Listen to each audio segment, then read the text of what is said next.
Hello students, कैसे हैं आप लोग।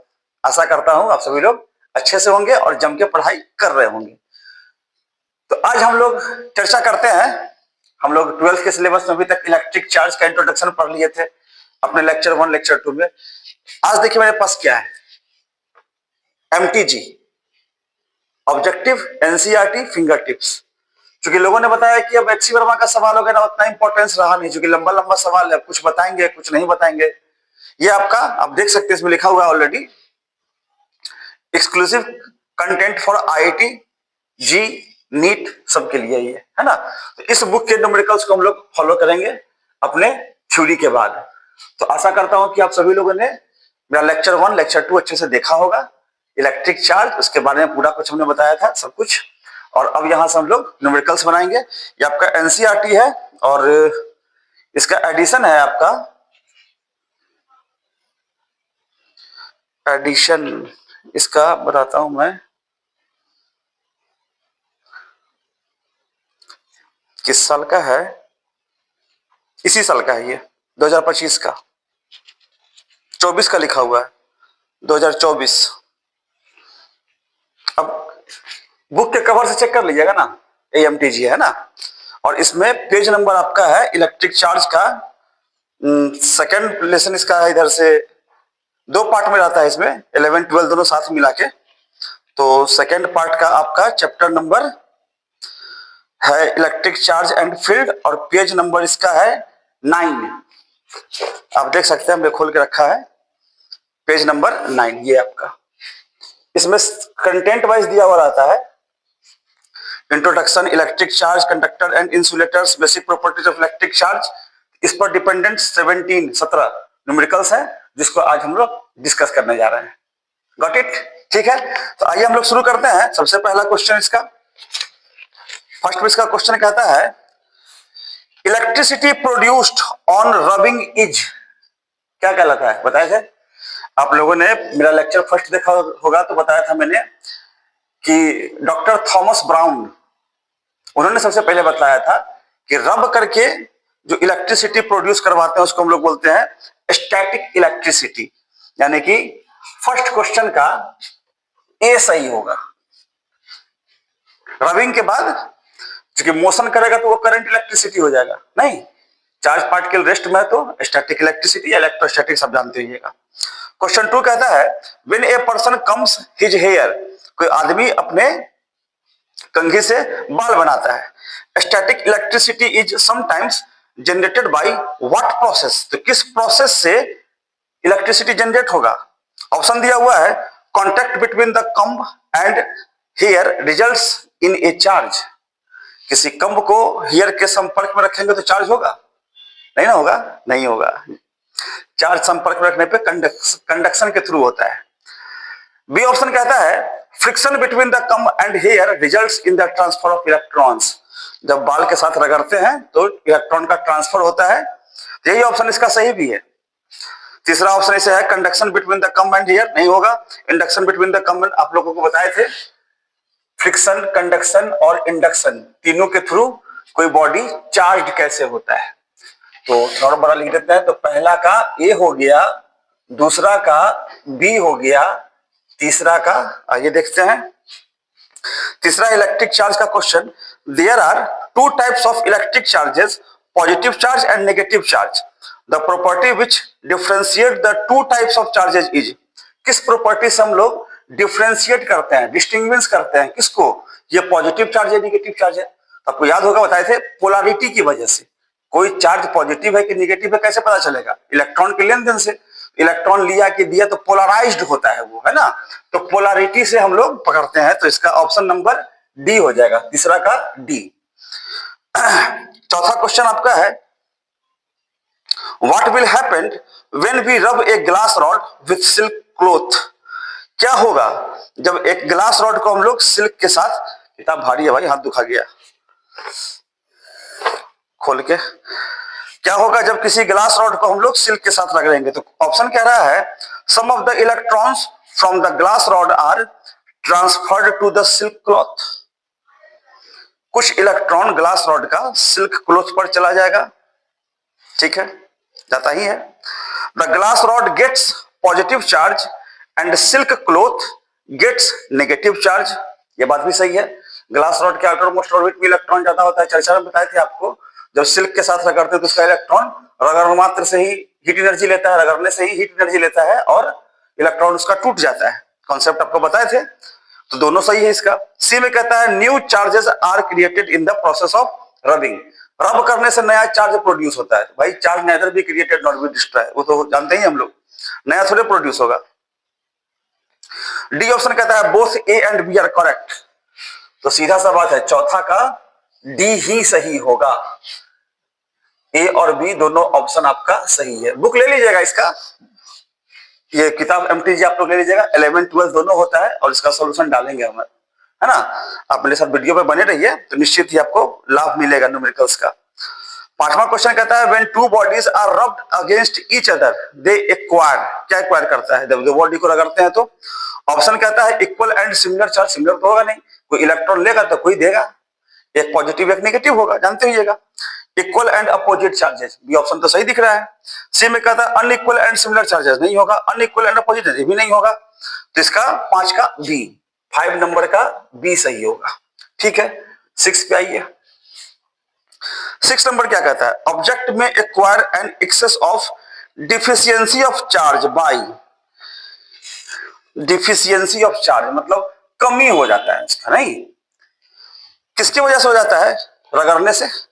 अच्छा, दिया हुआ है हैमरिंग से, हथौड़ी से मारेंगे किसी बॉडी को तो चार्ज होगा? नहीं होगा। हीटिंग से, गर्म करने पे किसी बॉडी को, नहीं होगा। सेकिंग से, सेक करते हैं, हिलाते हैं ना, सेकिंग से भी नहीं होगा। चौथा ऑप्शन है रबिंग, रबिंग से होता है, नहीं पढ़ाए थे आपको। तो 6 का क्या हो जाएगा? डी हो जाएगा। 7 नंबर कहता है an object is charged when it has a charge imbalance which means an electron is charged, an object an object is charged when it has a charge imbalance which means the charge imbalance हो जाता है। कब होता है? Object contains no proton, गलत है। Object contains no electron, ये सरासर गलत है। Object contains equal number of electrons and protons, ये भी गलत होगा क्योंकि चार्ज हो रहा है ना, एंड ऑब्जेक्ट इज चार्ज पूछ रहा है। तो object contains unequal number of electron and proton. कोई इलेक्ट्रॉन दे दिया है बाय द वे तो उसमें प्रोटॉन की संख्या बढ़ जाएगी, तो पॉजिटिव चार्ज। कोई इलेक्ट्रॉन ले लिया है तो इलेक्ट्रॉन की संख्या बढ़ जाएगी, अनइक्वल चार्ज होगा, है ना। तो आप लगा दीजिएगा 7 का डी। 8 नंबर में आइए, ये सब बुझो वर्ल्ड टाइप का सवाल है। ए glass rod acquires charge by rubbing it with silk cloth. कोई ग्लास रॉड चार्ज होता है जब उसको सिल्क के साथ रगड़ते हैं तब। The charge on glass rod is due to, सीधा सा तो है, फ्रिक्शन से। ग्लास रॉड पर चार्ज कहां से होगा? फ्रिक्शन से होगा। ऑप्शन नंबर यही सही है इसका। 9 नंबर पे आते हैं। 9 नंबर क्वेश्चन कहता है when A plastic comb is passed through dry air. सूखे हुए बाल के साथ जब किसी प्लास्टिक के कंघी को हम लोग गुजारते हैं, the charge acquired by the comb is always positive.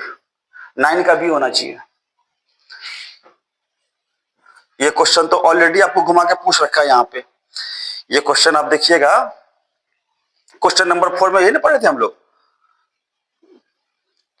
What will happen when we rub a glass rod with silk cloth.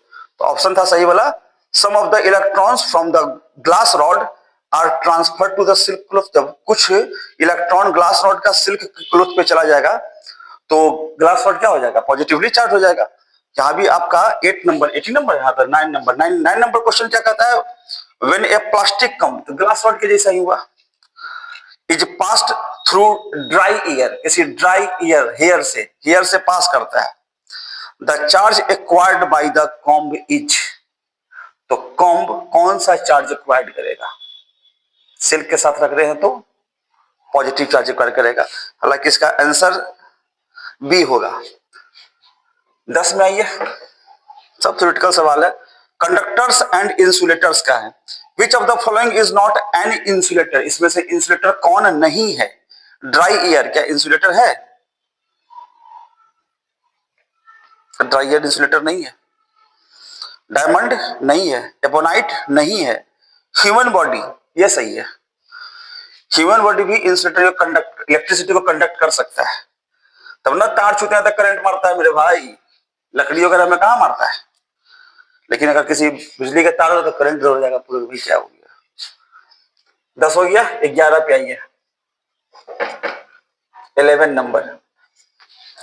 11 number कहता है which of the following material is the best conductor of electricity. नीचे जो लिखा गया जैसे कि platinum, gold, silicon, copper, तो silicon तो इसे भी नहीं होगा best material. Platinum, gold, copper, platinum, gold, copper में कॉपर सबसे अच्छा है, ध्यान रखिएगा। 11 का डी होगा। Basic properties of electric charge पर सवाल आ गया, रख दिया, भारी लगता है भाई, किताब भारी है। क्वेश्चन कहता है विच ऑफ द, अच्छा ये तो हो गया ना 12 नंबर, 11 तक हो गया ना भाई। हाँ 12 number question, A cup contains 250 gram of water, find the total positive charge, positive और नेगेटिव दोनों तो बराबर होगा इसमें, present in the cup of water. एक कप पानी का मास दिया गया है 250 ग्राम, ठीक बात है। तो 12 नंबर पे आइए भाई, आपको निकालना है एक कप पानी 250 ग्राम उसमें है, पानी का टोटल चार्ज बताना है आपको, इधर पॉजिटिव और नेगेटिव कुछ भी कैलकुलेट कर दीजिए, यहाँ चार्ज ट्रांसफर की बात नहीं हो रही है।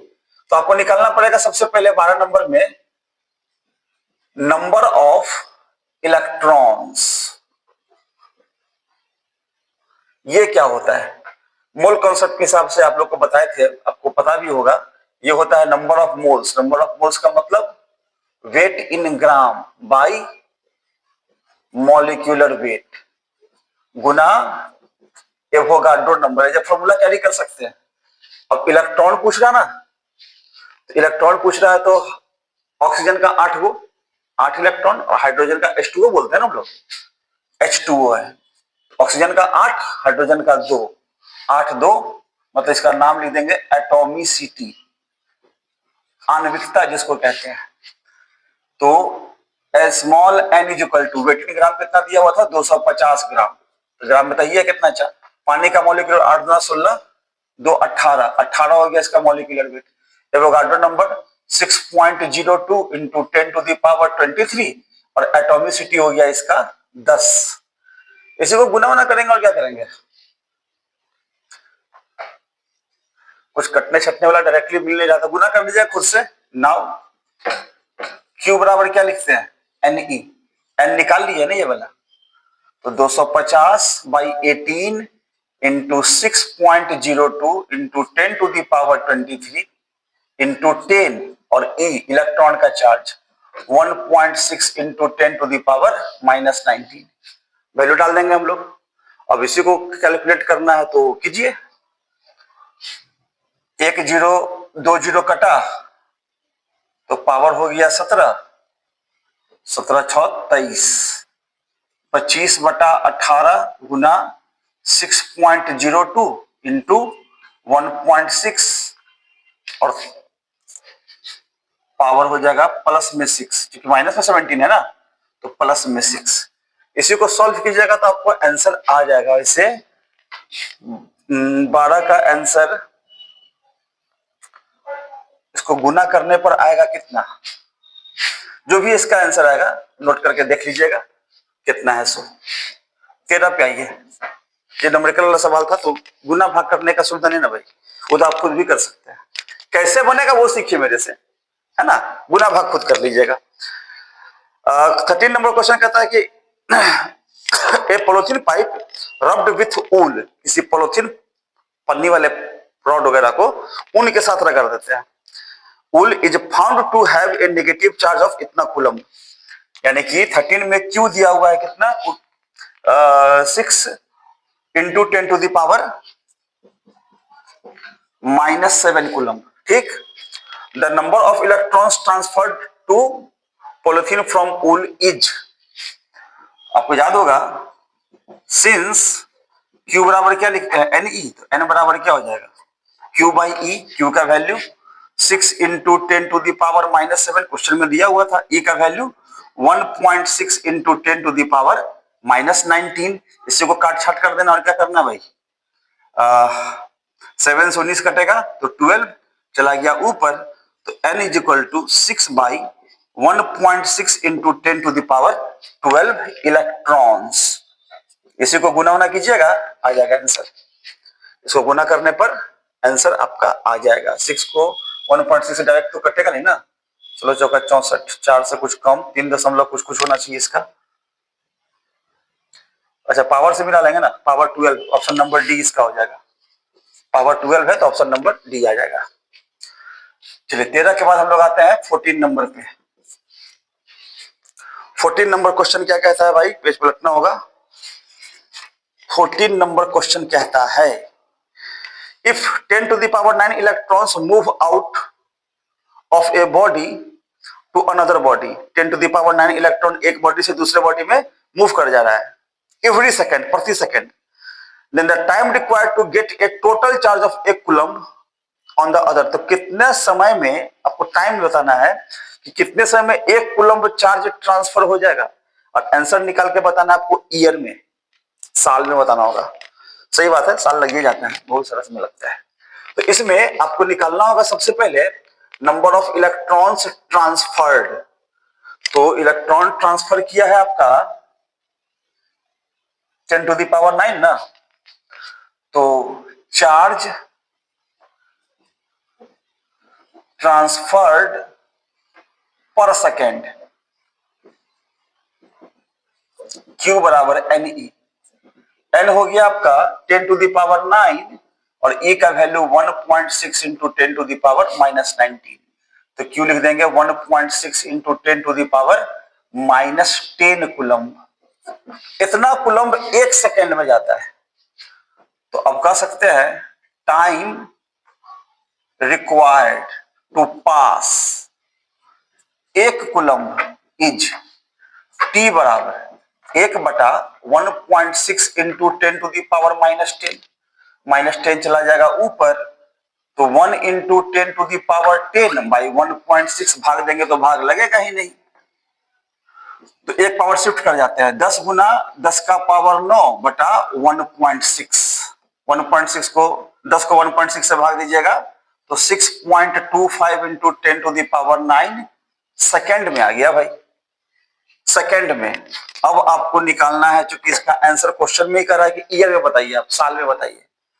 इस सेकेंड को अब साल में कन्वर्ट कीजिए, कैसे कीजिएगा, 6.25 इंटू 10 टू द पावर 9, ये ठीक है, सेकेंड है तो 60 सेकेंड का 1 मिनट, 60 मिनट का 1 घंटा, 24 घंटा का 1 दिन और 365 दिन का 1 साल।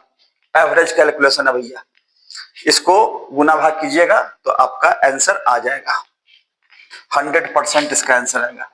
और अंदाजन इसका आंसर अगर तुक्का पर बताएं तो तुक्का लगा करके इसका लगभग 200 के आसपास, एक कूलम्ब चार्ज का सॉल्व किए थे कैलकुलेटर पे, तो लगभग 200 साल के आसपास। इसका ऑप्शन नंबर सी मार दीजिएगा।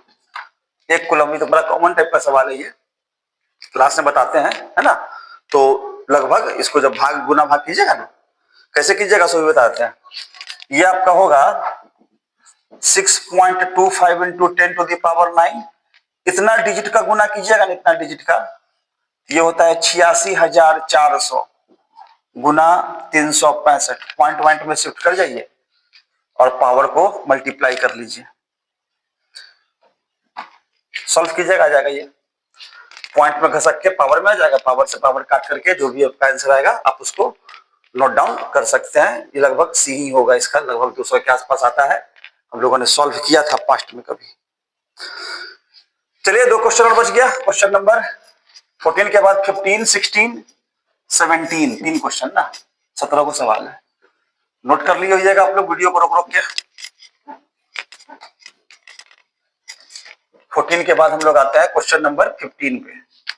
क्वेश्चन नंबर 15, क्वेश्चन नंबर 15 क्या कहता है, कहता है the number of electrons that must be removed from an electrically neutral silver dollar to give it a charge of 2.4 coulomb.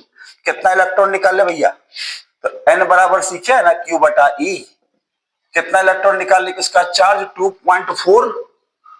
2.4 coulomb है, ठीक है। 2.4 कूलम हो जाए, तो ई का कूलम हो जाए, तो क्यू का वैल्यू 2.4 हो गया, ई का वैल्यू 1.6 इंटू 10⁻⁻19 कूलम, कूलम से कूलम गया, इस को भाग देंगे तो पॉइंट से पॉइंट भी कटिए जाएगा, 8 दूना 16, 8 तिया 24, तो 3/2 इंटू 10⁻19 चला गया ऊपर, तो प्लस में आ जाएगा, 3/2 करेंगे तो 1.5 इंटू 10⁻19 इलेक्ट्रॉन्स, इतना इलेक्ट्रॉन ट्रांसफर करेगा तो बॉडी का चार्ज कितना हो जाएगा 2.4, इसका ऑप्शन नंबर हो जाएगा आपका बी, बी ऑप्शन सही है इसका।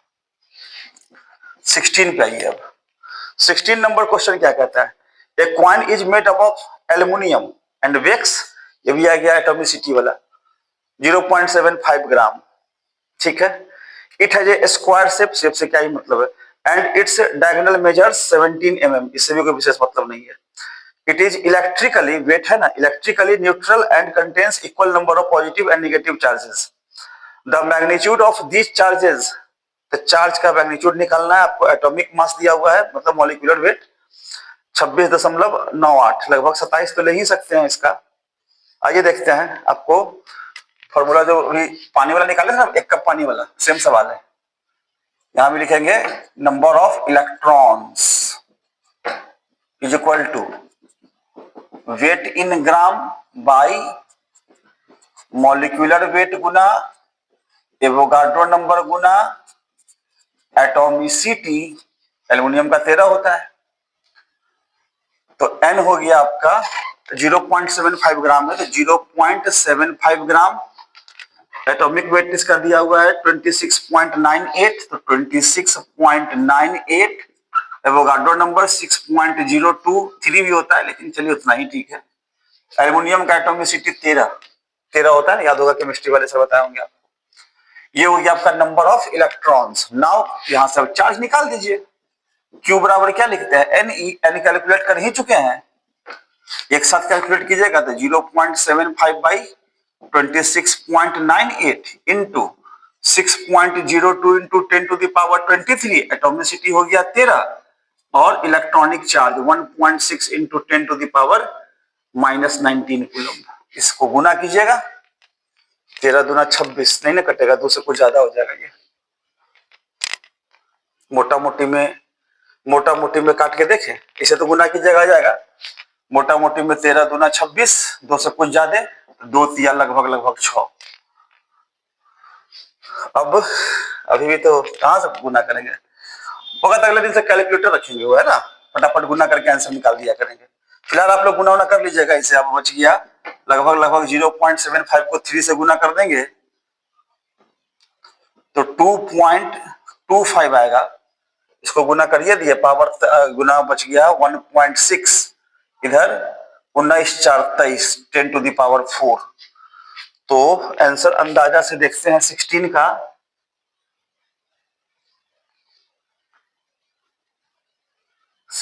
का, आंसर पावर में 4 है ना, पहले के तो ऑप्शन है सर 3.47, ऑप्शन नंबर ए, 16 का ए सही है, पावर से पकड़ लिए, 16 का ए पावर से पकड़ में आ गया, तो गुना कीजिएगा तो आ जाएगा लगभग। चलिए अब लास्ट क्वेश्चन बच गया इस टॉपिक का, जो इलेक्ट्रिक चार्ज जो हम लोगों ने पढ़ा है एमटीजी का।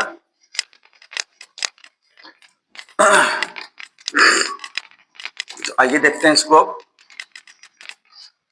एमटीजी का न्यूमेरिकल्स बड़ा ही इंपॉर्टेंस रखता है, आप देखते ही है आईआईटी नीट वगैरह सबके लिए। 17 नंबर क्वेश्चन कहता है an object of mass 1 kg contains इतना एटम्स, 4 गुना 10⁻20 एटम्स, इतना मतलब if 1 electron is removed for every atom of the solid, the charge gained by the solid in 1 ग्राम, 1 ग्राम में कितना होगा, 1 ग्राम में कितना होगा। चलिए 17 नंबर पे आते हैं, ये आपका दिया हुआ है कितना atoms, 4 into 10⁻20 atoms, number of atoms निकालते हैं ग्राम में पहले, नंबर ऑफ एटम्स इन 1 ग्राम। तो 4 इंटू 10⁻20 तो ये है, कितना में है, 1 kg में है ना, तो 10⁻3 से भाग दे दिया जाए, कट के आएगा 17। 1 ग्राम में नंबर ऑफ एटम्स कितना हो गया, एटम्स हो गया 4 गुना 10⁻17। अब क्वेश्चन कहता है, कि हर एक एटम से 1 इलेक्ट्रॉन निकल रहा है ना, 1 इलेक्ट्रॉन निकल रहा है, एटम इतना हो गया, हर एक एटम से 1 इलेक्ट्रॉन निकल रहा है, 1 इलेक्ट्रॉन निकल रहा है, तो टोटल चार्ज कितना हो जाएगा, Q बराबर Ne। एन कितना, 4 गुना 10⁻17, ई का वैल्यू 1.6 इंटू 10⁻−19। 17 से पावर 19 माइनस होगा तो -2 बचा, 4 को 16 चौका 64, तो 6.4 इंटू 10⁻−2 कूलम, यानी कि 17 का आप बनाइएगा ऑप्शन नंबर 6.4 इंटू 10⁻, यानी कि बी होगा इसका, ऑप्शन नंबर बी। आया समझ में, निश्चित ही समझ में आया होगा, क्योंकि न्यूमेरिकल्स हम अच्छा से बताते ही हैं, है ना, थ्योरी भी अच्छा पढ़ाते हैं, इसलिए आप वीडियो पर प्लीज बने रहिए और मेरे साथ चलते रहिएगा, तो निश्चित ही आपका 12th का बहुत ही बेहतरीन तैयारी हो जाएगा, चाहे वो थ्योरेटिकली हो या फिर न्यूमेरिकली हो। और एक्सपेरिमेंटली तो हम लोग करवाते ही नहीं ना, वो तो लैब में होता है। तो हम लोग आज सीखे, क्या सीखे, MTG का न्यूमेरिकल्स, जो आपके IIT और नीट के लिए बेहद इंपॉर्टेंट है। ये तो दावा करता है, आप देखते रहिएगा, आप किताब जब लीजिएगा बाय द वे, या किताब आपके पास होगा, तो ये किताब अपने आप में बोल रहा है कि भैया प्रीवियस ईयर से इतना % क्वेश्चन टकराया, उतना % लिखा रहता है कहीं पे, इसको पढ़ रहे थे, देखे थे हम, बताते हैं आपको। विजडम ऑफ टॉपर्स, ये सब भी आप पढ़िएगा तो आपको पता चलेगा कि किताब कितना इंपॉर्टेंस रखता है। मिल जा भाई। अच्छा, अगले वीडियो में आया क्या है, पीछे देखिए, इसके पीछे लिखा हुआ है 2020 में 85%, 21 में 90%, 22 में 90%, 23 में 90%, 24 में 90%, किसमें, नीट वाले में टकराया है, मोर देन लिखता है, मोर देन। IIT वाला भी था जी,